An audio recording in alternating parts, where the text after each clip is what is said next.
వే gold trusted gold buyers మీరు తాకట్టు పెట్టిన బంగారాన్ని విడిపించి ఈ రోజు ఉన్న మార్కెట్ ధరకు కొనబడను.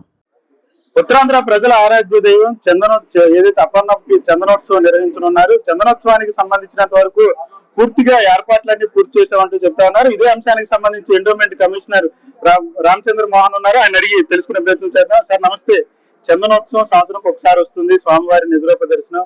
ఎటువంటి ఏర్పాట్లు చేశారు? గత అనుభవాల రీత్యా మీరు ఆల్రెడీ ఇక్కడ ఈవోగా చేసి కమిషనర్ గా వచ్చినటువంటి నేపథ్యం ఎటువంటి ఏర్పాట్లు చేశారు? సాధారణమైనటువంటి భక్తులకు ఎప్పటి నుంచి దర్శనాలు కల్పించే అవకాశం ఉండబోతా ఉంది? రాష్ట్రంలోనే అత్యంత ప్రతిష్టాత్మకమైన వైదిక ఉత్సవం సింహాచలం వరాహలక్ష్మీ నరసింహస్వామి వారి చందనోత్సవం.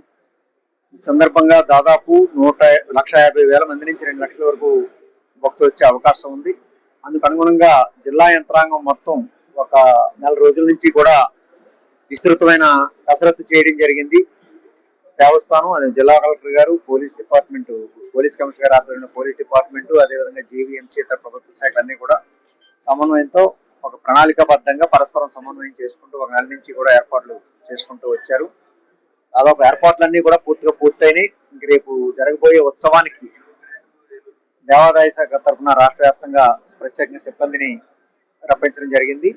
వాళ్ళందరూ వాళ్ళ డ్యూటీస్ లో ఏమేం చేయాలి, ఎక్కడెక్కడ ఏ పరిస్థితులు రావచ్చు, భక్తుల సౌకర్యం దృష్ట్యా అదే ఏకైక లక్ష్యంగా ఎలా పనిచేయాలి అనే దాని మీద అవగాహన కార్యక్రమం ఏర్పాటు చేయడం జరిగింది. నిన్న ఒక రోజు ఈ రోజు కూడా సమావేశం నిర్వహించి అంతా సన్నద్ధమైంది.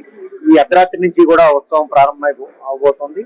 ఈ అర్ధరాత్రి నుంచి అంటే 19వ తేదీ అర్ధరాత్రి నుంచి 20వ తేదీ అర్ధరాత్రి దాకా జరిగే ఈ మహా ఉత్సవంలో ఏ భక్తుడికి కూడా ఎటువంటి ఇబ్బంది రాకుండా అందరూ తృప్తిగా దర్శనం చేసుకుని వెళ్ళేలా ఉండటం కోసం జిల్లా యంత్రాంగం మొత్తం, అదేవిధంగా దేవాదాయ శాఖ పూర్తి స్థాయిలో కృషి చేస్తుంది.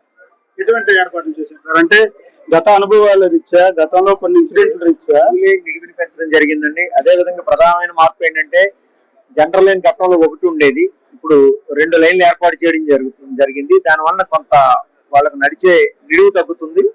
కానీ అంతమంది భక్తుల్ని కూడా ఒకేసారి అకామిడేట్ చేయడం జరుగుతుంది. అదేవిధంగా 300 రూపాయల క్యూ లైన్, 1000 రూపాయల క్యూ లైన్ ఏర్పాటు చేయడం జరిగింది. ప్రముఖుల కోసం 1500 రూపాయలు ప్రత్యేక టికెట్లు ఏర్పాటు చేయడం జరిగింది. ప్రధానంగా ఈ 300 రూపాయలు, 1000 రూపాయలు కూడా గత వారం 10 రోజులుగా ఆన్లైన్ లో విడుదల చేయడం జరిగింది. ఈసారి భక్తులు ఎవరైనా ఇక్కడ ఏంటంటే ఎవరి డిస్క్రిప్షన్ లేకుండా, ఎవరి విచక్షణ అధికారం లేకుండా ఆన్లైన్ లోనే ఏర్పాటు రిలీజ్ చేయడం జరిగింది. దాదాపు టికెట్ల అమ్మకాలు కూడా దాదాపుగా పూర్తయినాయి. అదేవిధంగా భారీ స్థాయిలో మంచినీటి సరఫరా గురించి కానీ, అదేవిధంగా టాయిలెట్స్ కానీ చాలా విస్తృతంగా గతం కంటే చాలా ఎక్కువగా ఎండ తీవ్రత కూడా అధికంగా ఉన్నటువంటి నేపథ్యం ఎటువంటి ఏర్పాట్లు ఏరియాస్ ని పెంచడం, ట్రాఫిక్ పార్కింగ్ ఏరియాస్ ని పెంచడం జరిగింది. అక్కడి నుంచి ప్రధానంగా మూడు వైపుల నుంచి కూడా ప్రత్యేకంగా దేవస్థానం తరఫున బస్సులు ఏర్పాటు చేయడం జరిగింది. భక్తులందరూ కూడా వాళ్ళ వాహనాలు కొండ కిందే ఆ నిర్దేశించిన పార్కింగ్ ఏరియాలో నిలుపుకొని అక్కడి నుంచి దేవస్థానం వాహనాల్లో పైకి రావాల్సి ఉంటుంది. వచ్చిన తర్వాత క్యూ లైన్ లో వాళ్ళకి సంబంధించిన క్యూ లైన్ లో వెళ్ళి దర్శనం చేసుకుంటారు. మళ్ళీ పైనుంచి కిందకు కూడా దేవస్థానం ఏర్పాటు చేసిన బస్సుల కిందకు వచ్చి వాళ్ళ వాహనాల ద్వారా మళ్ళీ తిరిగి చేరుకోవచ్చు. గతంలో ట్రాఫిక్ సమస్య తలెత్తినటువంటి నేపథ్యం, ఈ నేపథ్యంలో పోలీస్ శాఖతో ఏదైనా చర్చలు జరిపి ట్రాఫిక్ సమస్య తలెత్తకుండా, అంటే వెహికల్స్ ఎక్కి హెవీగా వచ్చేటటువంటి పరిస్థితి పాసులు ఉన్నప్పటికీ ట్రాఫిక్ సమస్య వచ్చిన సందర్భంలో ఏం జరిగిందంటే, అప్పుడు ఒక ఆర్టీసీ బస్సు రిపేర్ వచ్చి ఘాట్ రోడ్ లో రిపేర్ రావడం తోటి కొంచెం ఆ సమస్య ఏర్పడింది.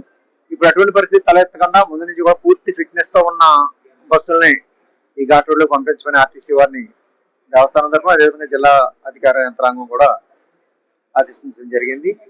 ఈసారి పోలీసు శాఖ చాలా విస్తృతమైన ప్రణాళిక రూపొందించడం జరిగింది. పార్కింగ్ కానీ, ఎందుకంటే చాలా ఎలాబొరేట్ ఆపరేషన్ ఇది. చందనోత్సవం సందర్భంగా అటు హనుమంతవాక నుంచి ఇటు గోపాలపట్నం, వేపగుంట ఎన్ని వైపుల నుంచి కూడా సౌటియం, ఈ 4 వైపుల నుంచి కూడా ట్రాఫిక్ రెగ్యులేషన్ అనేది ఒక బృహత్ ప్రణాళికతో కూడుకున్న వ్యవహారం. పోలీస్ శాఖ చాలా విస్తృతమైన ప్రణాళిక రూపొందించింది, చాలా పకడ్బందీ ప్రణాళిక రూపొందించింది. కనుక ఈసారి ఎటువంటి సమస్యలు రావని ఆశిస్తాం. సార్, అయితే ఉచిత దర్శనాలు ఎన్ని గంటలు స్టార్ట్ చేస్తారు? ఓవరాల్ గా 300 టికెట్ కానీ, 1000 రూపాయల టికెట్ కానీ టైం స్లాట్ ఇచ్చారు. కానీ టైం స్లాట్ సమయానికి కింద వెహికల్స్ దగ్గర ఉండే దగ్గర కానీ, మీదకి వచ్చేటటువంటి సమయంలో కానీ కొంత ఇబ్బంది వచ్చేటటువంటి వాతావరణం, ముందుగుంటే పైకి వచ్చేసే అవకాశాలు ఉన్నటువంటి నేపథ్యం, దీన్ని కట్టడి చేసేందుకు ఎటువంటి ప్రణాళిక రూపొందించారు? దర్శనాలు ఏ టైంలో ఇస్తారు? సామాన్య భక్తుడికి దర్శనం ఉదయం 3 గంటల నుంచి ప్రారంభమవుతుందండి. తర్వాత 5 గంటల నుంచి సామాన్య భక్తులకి అంటే ఫ్రీ లైను, అదేవిధంగా 300 రూపాయల దర్శనం కూడా ఉత్తర రాజగోపురంలో 3 గంటల నుంచి కూడా ఉత్తర రాజగోపురం తలుపులు తెరిచి భక్తుల్ని అనుమతించడం జరుగుతుంది తెల్లవారుజామున 3 గంటల నుంచి.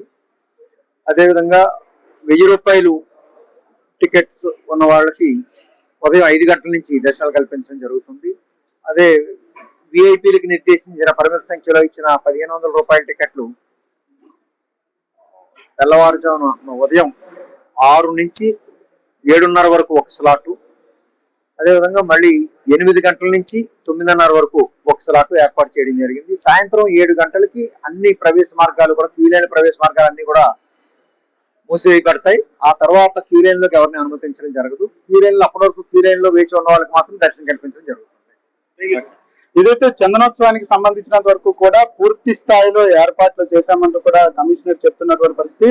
మరి ముఖ్యంగా ఉచిత దర్శనాలు 300 రూపాయలు 1000 రూపాయలకు సంబంధించినంత వరకు కూడా నిర్దేశ కాల పరిమితి నిర్వహించినటువంటి టైం ఉంటుంది. టైం స్లాట్ ప్రకారం 1000 రూపాయలు. ఏదైతే ఉచిత దర్శనాలు తెల్లవారి 3 గంటల నుంచి కూడా ప్రవేశ మార్గాల నుంచి విడిచిపెడతాం. సాయంత్రం 7 గంటలకి మొత్తం అన్ని మార్గాలు కూడా క్లోజ్ చేస్తాం. క్యూ లైన్ లో ఉన్న వాళ్ళకి దర్శనాలు కల్పిస్తామంటూ కూడా అధికారులు చెప్తున్నటువంటి సిచ్యువేషన్ అయితే కనిపిస్తా ఉంది. కెమెరా పర్సన్ నారాయణతో భరత్, యూటీవీ, విశాఖ నుంచి.